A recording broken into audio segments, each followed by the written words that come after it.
Good morning, everybody.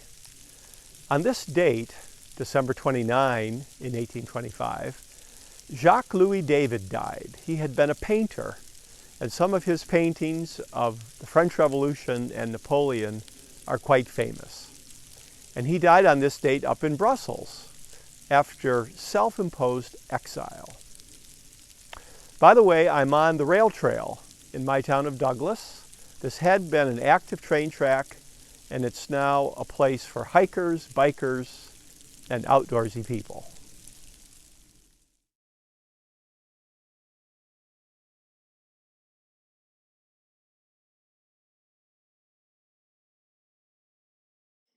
Jacques Louis David was born in Paris in 1748. He attended art classes as a kid.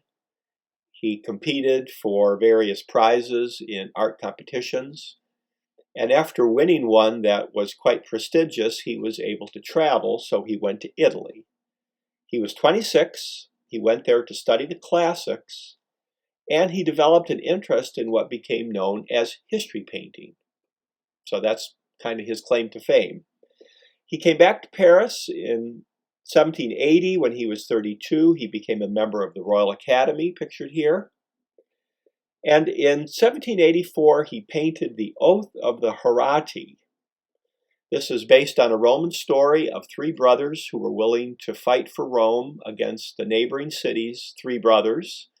Here they are with their outstretched arms in salute to the swords held by their father.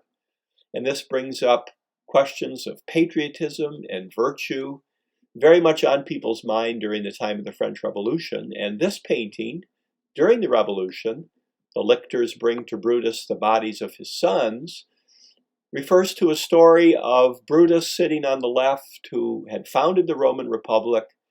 His sons who had plotted against the Republic were killed on his orders. So this brings up questions again of where do your loyalties lie, which was a big question during the French Revolution. David also sketched the tennis court oath pictured here. This was a turning point in the Revolution. It's when the Third Estate became the National Assembly. But this painting became quite controversial, and that's why it's only a sketch. He never really finished it, and it was actually withdrawn from the public. So during the Revolution, David became a friend of Robespierre, pictured in the lower right. We associate Robespierre with the Reign of Terror, and in the background you see the execution of Louis XVI, which David voted for because he was a member of the Assembly. He also knew Marat pretty well. Marat was one of the chief revolutionaries. Marat was murdered in the bathtub by Charlotte Corday. So David painted this painting, The Death of Marat, in which Marat is in sort of the warm tones of a martyr. And it's almost as if the French Revolution is the equivalent of some kind of religion. And this painting actually fell into obscurity for a while. When Marie Antoinette went on her way to the guillotine, she went right past David's window. And as he looked out the window, he saw her in the tumbrel, in the cart, and he sketched this sketching of her.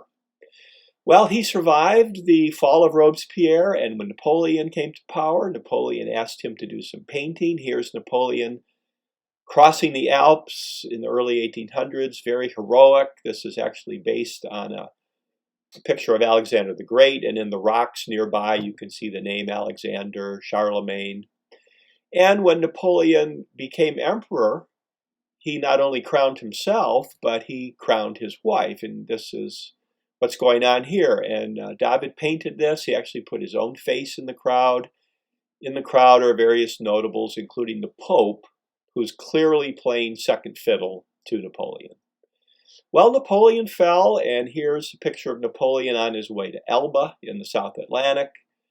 And David decided he was going to leave France, and he put himself in exile up to Brussels in Belgium. And that's where he died after being hit by a cart. So his body is in Brussels, and here's the monument to David in Brussels.